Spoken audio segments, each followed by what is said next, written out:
अस्सलाम वालेकुम। आप लोगों को स्क्रीन विजिबल है?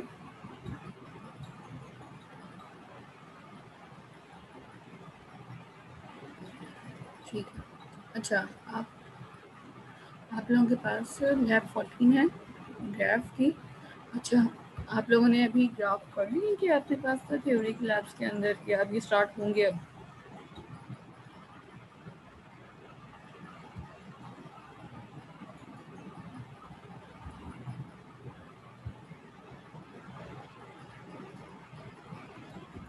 ठीक है। अब क्या करना है आपको? ग्राफ आपके पास एक नॉन लीनियर डेटा स्ट्रक्चर है। ठीक है, a map is a well known example of a graph. ठीक है, लेट्स सपोज कि आपके पास कोई भी मैपिंग होती है, मैपिंग जिस तरह से आप करते हैं, लेट्स सपोज कोई रूट है, आप किसी रूट की मैपिंग करना चाह रहे हैं, या फिर आप किसी रूट की मैपिंग के अलावा किसी डिस्टेंस की मैपिंग करना चाह रहे हैं, तो आप वहाँ पे एक ग्राफ ड्रॉ कर रहे हो। ठीक है, तो ग्राफ एक नॉन लीनियर डेटा स्ट्रक्चर है। लीनियर और नॉन लीनियर डेटा स्ट्रक्चर आप पहले ही देख चुके हैं कि कितने आपके पास लीनियर है और कितने आपके पास नॉन लीनियर है। अब हम यहाँ पे बात करते हैं कि आपके पास in a map various connections are made between the cities. ठीक है, आपके पास बहुत सारे कनेक्शंस होते हैं कि आपके पास देख रहे होते हैं कौन सा सिटी कौन सा दूसरे सिटी से कनेक्ट है, या कौन सा कंट्री किस कंट्री के नेबर है। तो इतनी ये चीज़ें आई होती हैं सारी, ये जो हैं सारी आपके पास मैपिंग के अंदर स्टोर होती हैं। These cities are also connected via roads, railway lines, and aerial. We assume that the graph is a interconnection of cities by road. तो यहाँ पे आपको इंटरकनेक्शन होगा सिटीज और रोड का। ठीक है। अच्छा, अगर हम बात कर रहे हैं यहाँ पे ग्राफ की, तो आपको एक एग्जाम्पल नजर आ रही होगी, नीचे ही बनी हुई पहले डायग्राम। इस डायग्राम के अंदर आपने लिखा होगा आपके पास कुछ नोड्स हैं, ए नोड, बी, सी, डी और ई। ये आपके पास 5 टोटल नोड्स हैं। अब आप देख सकते हैं कि ए जो है वो कहाँ जा रहा है, बी, सी और डी। बी कहाँ जा रहा है, ए के पास, डी के पास और ई के पास। सी कहाँ जा रहा है, सिर्फ ए और डी के पास। ई कहाँ है, बी और डी के पास। सही है। अच्छा, जब इस तरह का आपके पास काम आए, इस तरह की कंडीशन सिचुएशन हो आपके पास, जहाँ आपको ये देखना पड़ जाए कि आप कौन सी नोड को यूज़ कर रहे हैं और कौन सी नोड आपकी कहाँ पे चल रही है, तो फिर इन सिनेरियो के अंदर आपको देखना पड़ता है कि आपकी नोड कौन सी है और एजेस कौन कौन से हैं। ठीक है। अब हम अगर बात करें यहाँ पे नोड्स की, तो हमारे पास यहाँ पे 5 नोड्स हैं। देखिए यहाँ पे लिखा हुआ भी है, graph can be defined as G is equal to V comma E। V का मतलब है आपके पास वर्टेक्स, एंड E का मतलब है आपके पास एजेस। एजेस मतलब ये कॉर्नर्स जो हम कह रहे होते हैं।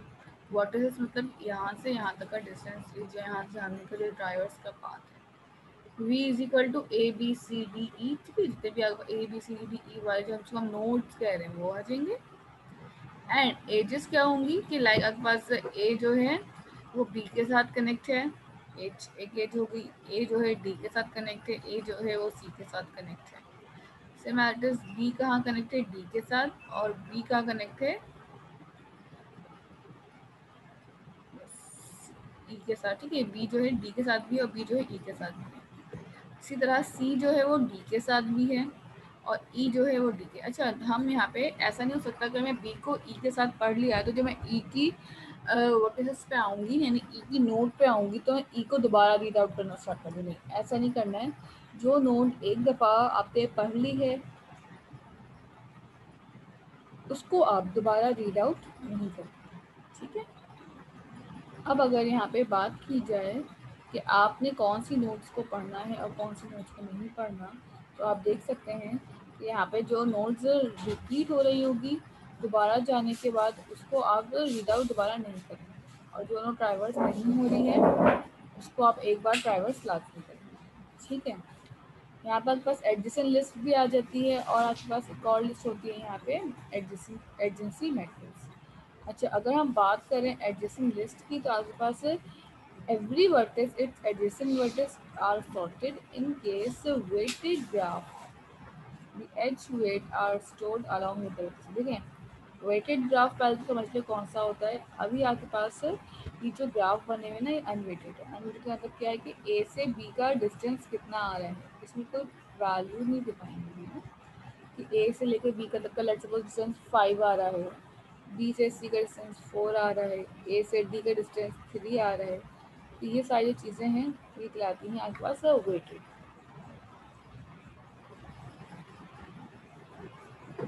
अब अगर मुझे इस वेटेड ग्राफ के अंदर कुछ चेंजेस अप्लाई करने हैं, आपके पास इस वेटेड ग्राफ को प्रोग्रामेटिकली ड्रॉ करना है तो कैसे होगा। सबसे पहले तो आपके पास रॉज एंड कॉलम्स आ जाएंगे यहाँ पे इंडेक्सेस की जगह पे, ठीक है।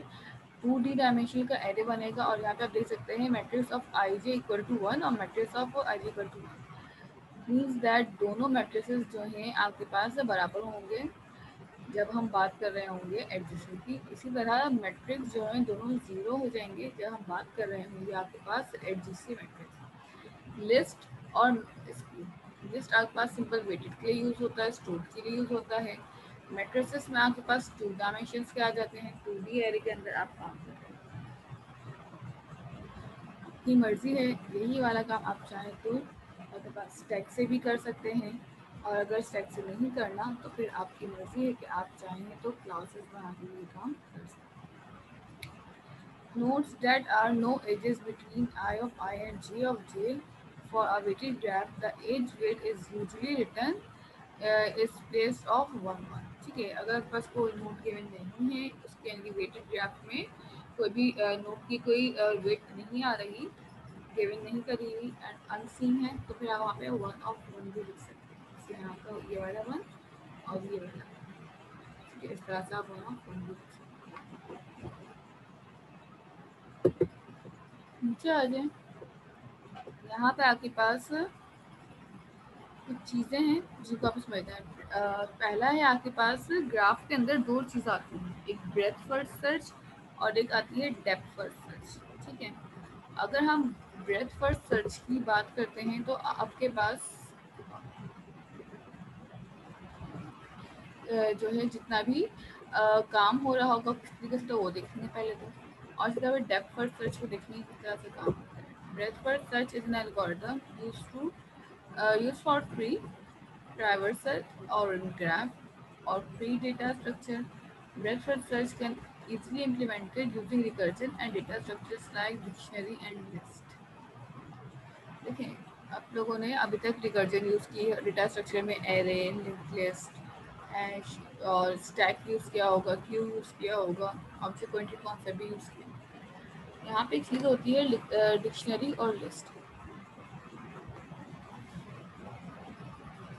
डिक्शनरी और लिस्ट क्या करते हैं आपके पास के, अगर मुझे अपने पास multiple kind of data, multiple different type of data एक साथ स्टोर करना है, एक साथ होल्ड करवाना है, तो फिर मैं आपके पास लिस्ट एरे लिस्ट भी आप यूज़ कर सकते हैं उसी जगह पे, या फिर डिक्शनरी। ठीक है, लिस्ट और डिक्शनरी का फ़ायदा क्या है कि ये आपके पास different type of data stored in a single variable और सिंगल प्लेटफॉर्म अवेलेबल कर रही है। So it's quite easy to maintain dictionary और लिस्ट। अच्छा, अब यहाँ पे आपको ट्री नज़र आ रहा होगा बना हुआ। ठीक है, ये एक आपके पास लास्ट टाइम से आपने ट्रीज पे काम किया था, जैसे यहाँ पे ट्री है, इसको हम ग्राफ कहते हैं। ठीक है, आपके पास यहाँ से देखा होगा आपने एक नोड है, एक ही ए जा रहा है बी और सी के पास। ठीक है, सेम एज इट इज यहाँ पे बी और सी जो हैं वो जा रहे हैं कहाँ पर, मतलब वो हमें इवेल्युएट करना है।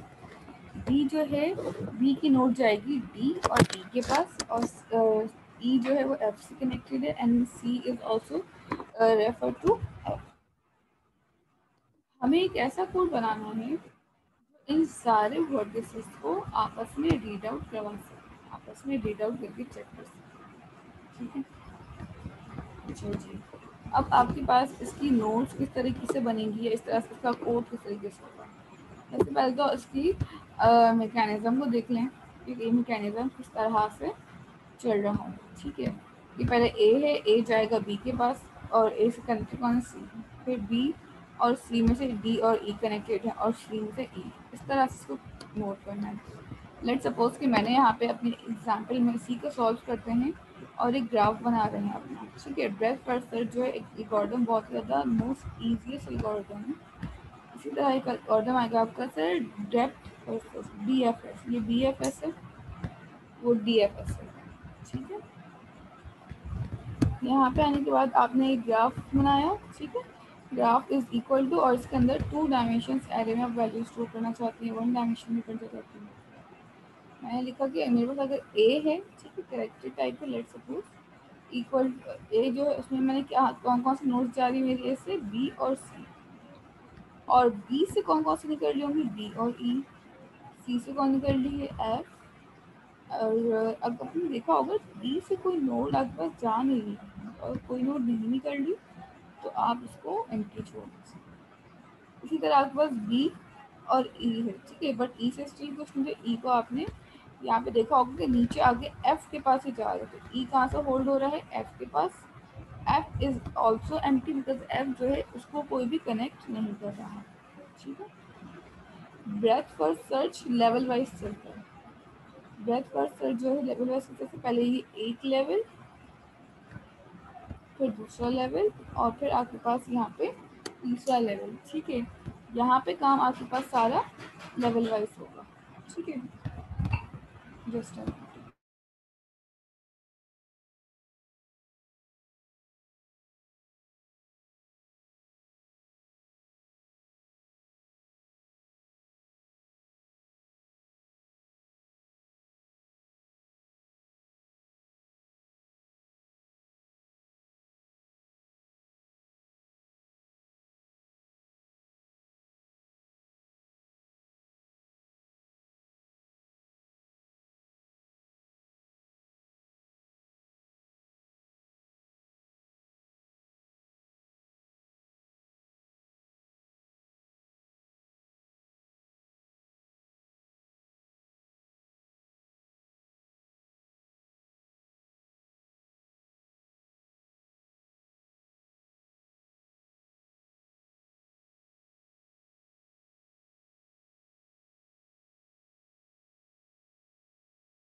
अच्छा, अब आपने देखना है कि इसको हमने कहा है कि आप इसको लेवल वाइज सॉल्व करेंगे। लेवल वाइज सॉल्व करने का मतलब क्या है कि आपके पास सबसे पहले ये एक लेवल है, ठीक, दिस इज कॉल्ड लेवल 1।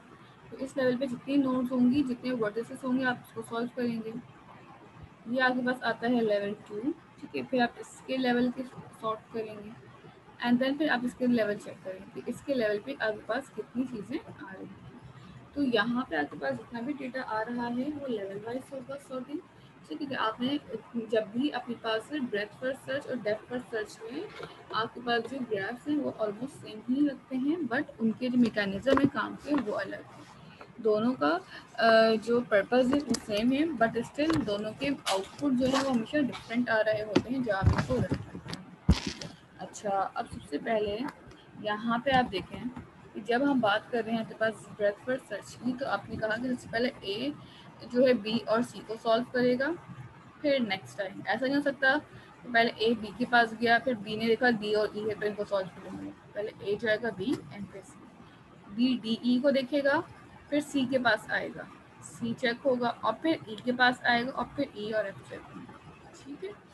तो आपके पास यहाँ पे एक पूरा जो है लेवल वाइज काम हो रहा होता है जब हम बात करते हैं ब्रेथ फर्स्ट सर्च, ठीक है। आपने यहाँ पे सारे नोट्स के बना के इसका सारे आइटम्स डाल दिए, एक एरे बना लिया जिसको आपने क्या कह दिया है, विजिटेड, और एक बना लिया है क्यू के नाम से, ठीक है। अच्छा, यहाँ पे आप इसका वो मेथड क्रिएट कर लें, ठीक है, और आप यहाँ पे कहते हैं विजिटेड डॉट अपेंड, ठीक है। आप यहाँ पे अपेंड के कर लेंगे अपने पास सारी नोट्स को, ग्राफ की जितनी भी नोट्स आ रही होंगी, और अपेंड करना नोट को भी क्यू में डाल दूँ, दोनों चीज़ें विजिटेड वाली भी और क्यू वाली भी, दोनों अपने एरे के अंदर होल्ड करवा दें। वाइल क्यू, जब तक मेरा क्यू चल रहा है तब तक क्या करते रहे हैं, आइटम को हम पॉप करते रहेंगे। ठीक है, क्या पॉप करेंगे, 0, और प्रिंट क्या कर देंगे, जो भी आपके पास एस क्यू के अंदर पॉप में वैल्यू आ रही होगी एंड वाली, ठीक है, उसको हम कॉमा लगा के बता देंगे। For neighbours in graph, neighbours in graph का मतलब क्या है कि बी का नेबर कौन है, बी का नेबर कौन है, ई, एफ का नेबर कौन है। तो आपके पास यहाँ पे नेबर्स डिफाइन हुए होंगे और उन नेबर्स के ऊपर डिपेंड कर रहा होगा आपका पूरा ग्राफ।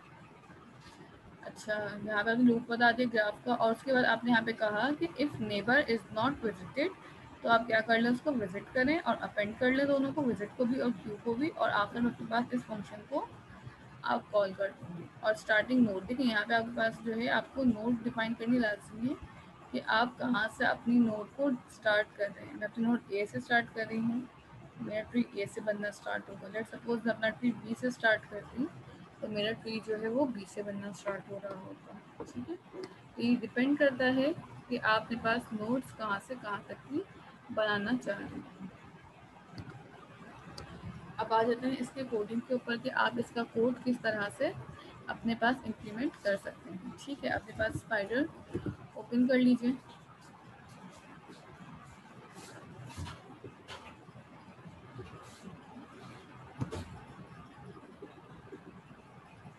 मैं भी अपने पास स्पाइडर ऑन कर रही हूँ। ठीक है,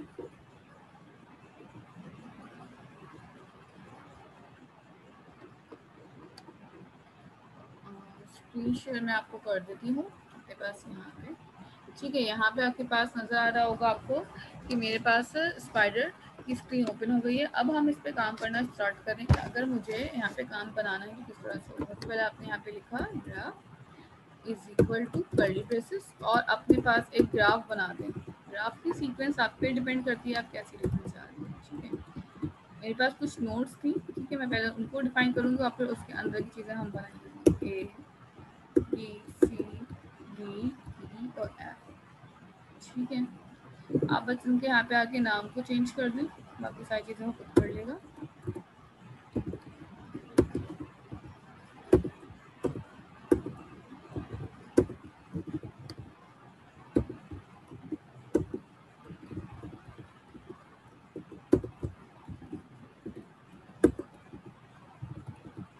ठीक है, अच्छा जी, जब आप नोट्स बना रहे थे तो इसी के आगे आपने डिफाइन कर देना है कि आपके पास कौन कौन से आ रहे हैं। लेट सपोज कि मैंने कहा कि ए वाले के अंदर आपके पास कौन कौन लाइक कर रहा था, बी भी लाइक कर रहा है, कॉमा सी भी लाइक कर रहा था। ठीक है, और बी से कौन कौन चीज़ें निकल रही थी, बी से मेरे पास निकल रहा था डी और ई।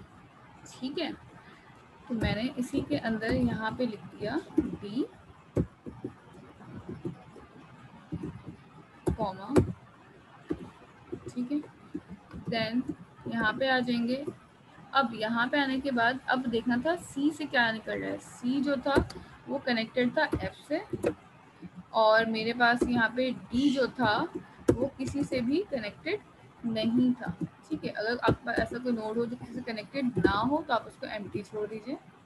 ठीक है, अच्छा, उसके बाद आपके पास यहाँ पे जो है, अच्छी एक और चीज़ भी काम कर देते हैं, साथ साथ हमने कॉमा भी लगा लिएगा ऐसे। ठीक है, डी किसी से कनेक्ट नहीं था इसलिए खाली छोड़ दिया। इसी तरह अब मेरे पास बचता है ई। ई के अंदर आप क्या काम करना है। ठीक है, ई के अंदर आ जाते हैं। अच्छा, देख लीजिएगा ग्राफ के अंदर कि आपके पास कौन सी नोड किससे कनेक्ट है। अगर आपको लगता है कि आप भूल जाएंगे कि आपको याद नहीं आ रहा, कन्फ्यूजन देखें जाके। ठीक है, लेट सपोज के मेरे पास आप यहाँ से भी देख सकते हैं और यहाँ से भी देख सकते हैं। ई जो है वो एफ से कनेक्ट है, मैं यहाँ पे आऊँगी। ठीक है, ई के पास, और ई जो है मेरे पास कनेक्ट है एफ से, और एफ जो है फिलहाल किसी भी से भी कनेक्ट नहीं है तो उसको आपने खाली छोड़ दिया। ठीक है, ये काम आपने यहाँ पे कर लिया। इसको आप नाम रखते हैं ठीक है, ये करने के बाद आपके पास एक छोटा सा जो है एक स्ट्रक्चर एरे का डिज़ाइन हो जाता है। अब इस स्ट्रक्चर से बाहर आते हैं और अपने पास एक एरे बना देते हैं यहाँ पे विजिटेड का, और एक और बना लेते हैं हम क्यू का। ये दोनों चीज़ें बनाने के बाद अब आपने क्या करना है, नीचे आ जाए। अच्छा, अब मुझे ना यहाँ पे एक मेथड बनाना है। देखना है यहाँ पे ग्राफ के बाद पहले एक विजिटेड का और एक क्यू का बना लिया। अब आपने बनाना है यहाँ पे VFS का एक मेथड। ठीक है, मेथड किस तरीके से बनेगा वो देख लेंगे। ठीक है, आप सिंपल यहाँ पे आए, डेफिनेशन बता दें VFS की, और इसके अंदर आपने जितने पैरामीटर्स डिफाइन करने हैं वो ले लें। अच्छा, इसमें एक पैरामीटर तो मेरा नोट का होना चाहिए, ठीक है, कि जो मेरी नोट्स को डिफाइन कर रहा हो। इससे पहले भी आपके पास कुछ पैरामीटर्स है। फॉर एग्जांपल आपकी स्टार्टिंग नोट क्या है, इतना बता दी, ग्राफ कौन सा है और विजिटेड नोट कौन सा है, ये लाजमी बताना है। तो आपने सबसे पहले यहाँ पे क्या बता दिया है, विजिटेड कौन सी होंगी और मेरा ग्राफ। ठीक है, इतना करने के बाद जब आप इसके अंदर आएंगे, अंदर आके अब आप देखें कि हमने क्या किया था। यहाँ पे आने के बाद सिंपल आप एक अपेंड कर देंगे दोनों को, विजिटेड को भी और क्यू नोट्स को भी। ठीक है, ताकि मेरे पास जो डेटा है वो दोनों जगह पे आ जाए। ठीक है, आपने सिंपल लिखा विजिटेड डॉट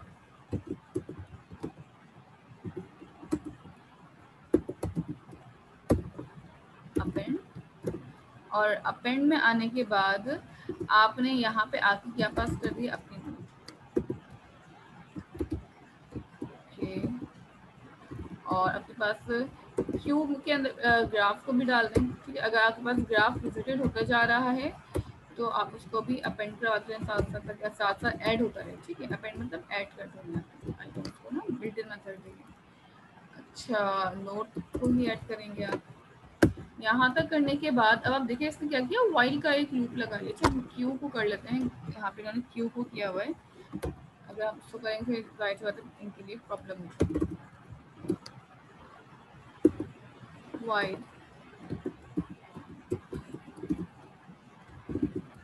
वाइल की कंडीशन मुझे क्या कहती है कि आपके पास जैसे ही मेरे पास वाइल का लूप चलेगा या वाइल के लूप के अंदर मैं काम करने आऊँगी, तो मेरे पास जो भी मेरे पास नोड्स आई हुई हैं उनको पॉप करना स्टार्ट कर देंगे। ठीक है, तो सबसे पहले हम यहाँ पे आएंगे अपने पास, और यहाँ पे आने के बाद मैं आपके पास सबसे पहले यहाँ पे कंडीशन लगा लूँगी वाइल क्यू, और क्यू के अंदर आने के बाद आप यहाँ पे कंडीशन में पास कर दें क्यू डॉट पॉप। ठीक है, अगर बस कंडीशन क्यू में आती है, ट्रू होती है, तो आपको क्या कर देना है, इसको पॉप कर देना है। और पॉप के अंदर आपका इंडेक्स जो होता है वो अभी स्टार्टिंग वैल्यू जो होगी वो 0। इसको मैं एक वेरिएबल में स्टोर कर रही हूँ एस के नाम से। अगर मेरे पास कंडीशन ट्रू है तो आपके पास पॉप हो जाएगा एलिमेंट, और उसके बाद आप इसी एलिमेंट को साथ में यहाँ पे अपने पास प्रिंट भी करवा देंगे। अब प्रिंटिंग के अंदर आपने क्या क्या चीज़ें पास करनी, एक तो आपके पास ये वेरिएबल हो जाएगा। ठीक है, और आप साथ में चाहें तो थोड़ी सी स्पेसेस भी ऐड करवा सकते हैं। स्पेसेस ऐड कराने से फ़ायदा क्या है, आपके पास थोड़ा सा काम जो है क्लियरली पता चलेगा। And is equal to space. ठीक है, एंड दैट्स इट। ये काम करने के बाद हम इसके बाहर आएंगे। नीचे आने के बाद मैंने यहाँ पे एक और लूप लगाया इसी के अंदर फॉर का।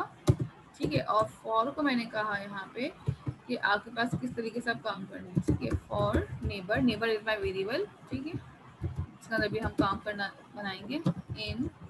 ठीक है, ग्राफ, और यहाँ पे आपने क्या पास कर देना है, एस। एस पास करने के बाद मेरा ये लूप लग गया नेबर के लिए कि अगर मैं नेबर्स नोड को विजिट कर रही हूँ या नेबर्स नोड जो हैं मेरे पास विजिटेड हो रही हैं, तो what they have to do is simply वो यहाँ पे आए और यहाँ पे आके अपने पास एक नेबर को रीड आउट करके विजिटेड में काउंट करवा दें। ठीक है, तो अब हम क्या करेंगे, अपने पास स्पाइडर पे आइए, हम सिंपल यहाँ पे आएंगे और मैंने कंडीशन लगा दी है इफ अगर मेरे पास नेबर नॉट इनवैलिड होगा, सॉरी इनविजिटेड होगा ना, वैलिड थोड़ी होगा। इफ नेबर नॉट इनविजिटेड, अगर नेबर जो है वो विजिटेड में नहीं आ रहा होगा तो फिर आप क्या करें, विजिटेड के अंदर अपेंड कर लें। वही उसके ऊपर कहते हैं ना कहाँ पे अपेंड वाला, बिल्कुल वही काम करना है आपने। और इस बार आप क्या करेंगे, अपेंड अपने नेबर को। पहले आप देख रहे थे अपने पास नीचे के एलिमेंट्स को, और अब आप देख रहे हैं अपने नेबर्स के एलिमेंट को। ठीक है, तो दोनों जगह को चेक करना लाजमी है कि सारे एलिमेंट मेरे जो हैं वो विजिटेड हुए हैं या नहीं हुए। और आखिर में अपने पास इस फंक्शन को कॉल कर दें यहाँ पे बुला के।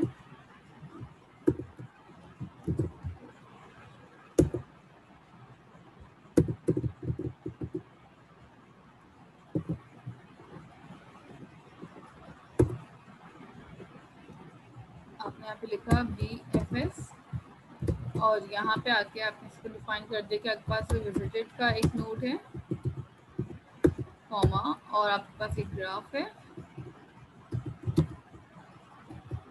और लास्ट में आपके पास आपने बता दिया कि आपने इसको स्टार्ट कहाँ से करना है, स्टार्टिंग की से। अच्छा, यहाँ पे वो कह रहा होगा undefined name graph P। Okay, ठीक है।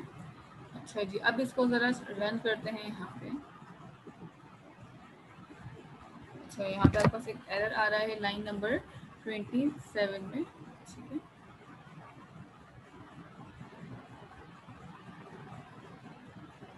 Keyword B, C।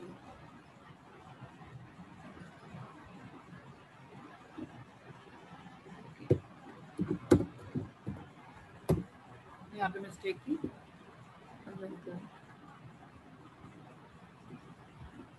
Line number 27, line number 27 जिसमें क्या है यहाँ पे ग्राफ इन, ठीक है। अच्छा, अब वो कह रहा होगा आपको कि आपके पास यहाँ पे BFS for neighbour in graph S, इसको ये काउंट नहीं मिल रहा। एक सेकेंड, इसको एक दफ़ा गो थ्रू कर लें अगर इसको नहीं मिल रहा, चाहे तो यहाँ से भी आके आप इसको एक दफ़ा देखें अगर for good neighbours in graph ही क्या हुआ है, ठीक है।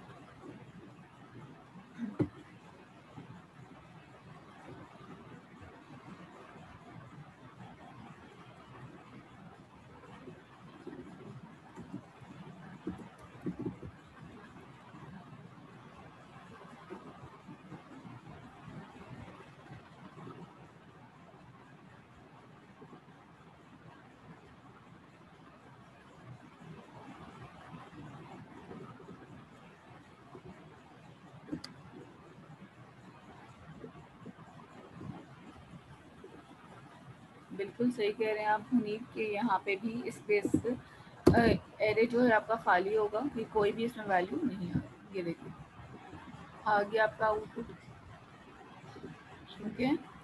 A B C D E और F, देखें इसने बिल्कुल उसी सीक्वेंस में आपका ग्राफ बना के प्रिंट करवाया है जिस सीक्वेंस में आपने वहाँ पे उसको जो थी वैल्यूज डिफाइन करवाई थी। इन केस अगर आपके पास वैल्यूज डिफरेंट होती है, लेट सपोज अब हम इस ग्राफ के अंदर चेंजेस अप्लाई करते हैं, ठीक है। अब हम इस ग्राफ को अभी तो हमने देखा कि आपके पास ये ग्राफ बहुत इजी सा था। फॉर एग्जांपल कि मेरी ये एफ वाली नोड अगर ए से कनेक्ट होती, देन आउटपुट क्या बनता फिर? आउटपुट देखिए कोई इफेक्ट नहीं आ रहा है, क्योंकि आपके पास हमेशा जब हम ग्राफ की बात करते हैं, ट्रीज की बात करते हैं, तो ट्रीज जो है वो टॉप टू बॉटम अप्रोच पे चल रहा होता है, ठीक है। टॉप टू बॉटम अप्रोच का मतलब क्या है कि आपकी जो अप्रोच है वो ऊपर से नीचे आ रही होगी, लाइक दिस, ठीक है। आप इस तरह से रीड आउट करना स्टार्ट करते हैं, मैं वापस इस तरह से नहीं जा सकती अपने पास इस कोड के अंदर, ठीक है। तो जब भी हम ट्रीज पे काम करेंगे तो आपके पास जो टॉप टू बॉटम वाली अप्रोच है वो इस तरह से काम कर रही है, हम एफ से ए पे ही जा सकते हैं। सो जो नोड्स इस तरह से आपके पास रिकर्सिवली रिपीट हो रही होती हैं, इस तरह से उनको हम दोबारा रीड आउट नहीं करते, तो हमारा टाइम जो है यहाँ पे वो काफ़ी हद तक सेव हो जाता है। जब हमारा टाइम सेव हो होगा डेफिनेटली आपके पास भी जो एग्जीक्यूशन है वो फास्टली रन करके आपको आउटपुट ला के दे रही है। ये बात समझ आती है आउटपुट की, ठीक है। अब आप चाहें तो अपने पास अभी तो मैंने यहाँ पे ए के साथ बी और सी के नोट्स निकाले थे, आप अभी अपने पास जब एग्जाम परफॉर्म करें तो यहाँ पे एक और नोट निकाल दें जी के नाम से, ठीक है। और फिर जी के साथ अगर आप चाहें तो किसी और को भी इंटरकनेक्ट करवा सकते हैं। फॉर एग्जाम्पल अपने पास आप यहाँ पे आ जाएं, लेट सपोज अगर हम यहाँ पे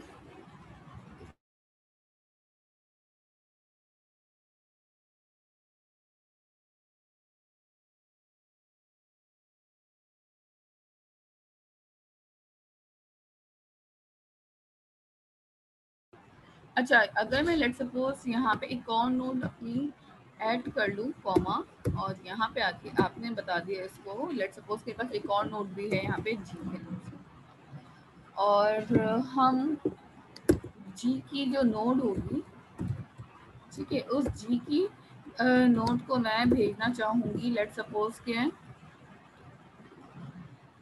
सी के पास, या नहीं सी से तो निकल के डायरेक्टली आ जाएगी, मतलब हाँ चले सी के पास भेज सकते हैं आप उसको। ठीक है, मैंने अपने पास इस नोड को तो डी के पास भेज दें, या फिर आपको सी के पास भेज दें, आपकी मर्जी है।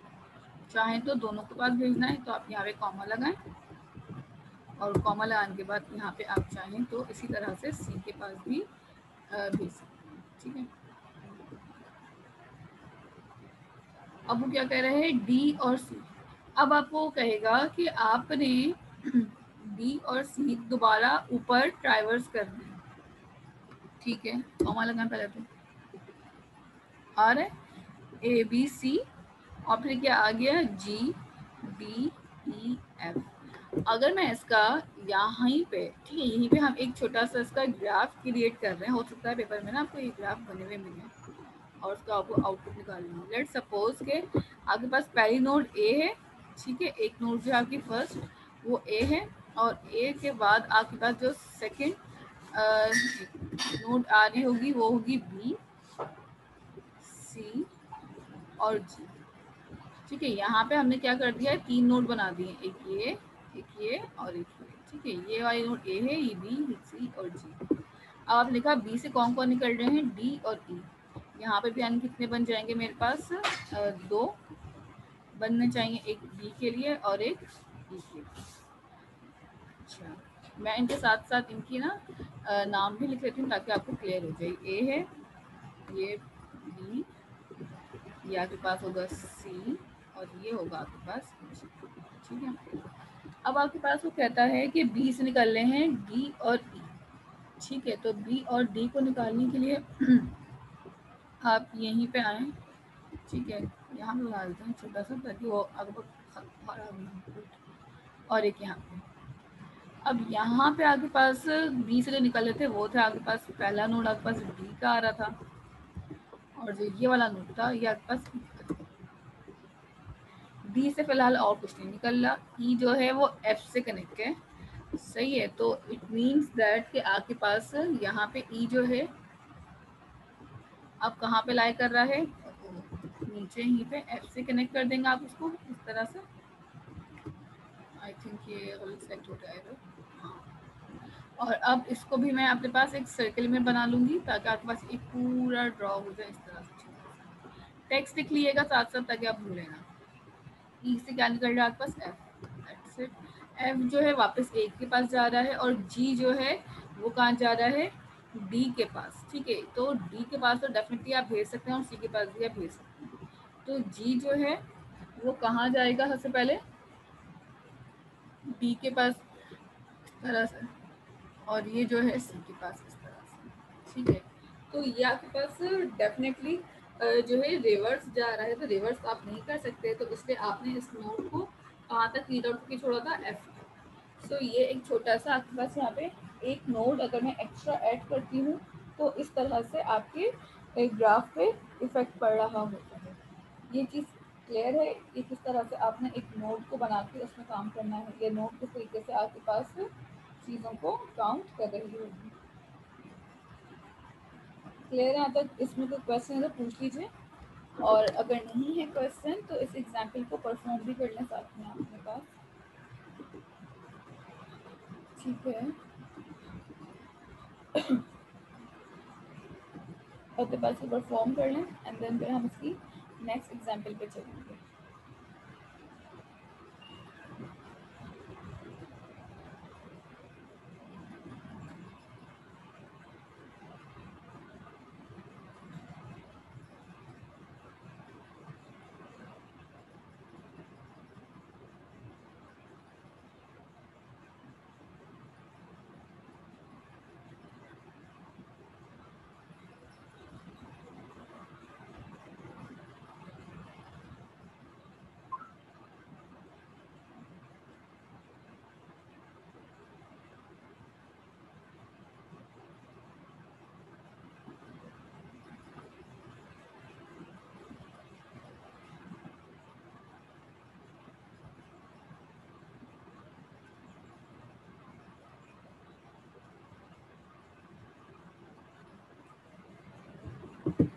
अच्छा मीटिंग एंड होने वाली है आपकी, तो किसी आप यही वाली मीटिंग को दोबारा ज्वाइन कर लीजिएगा।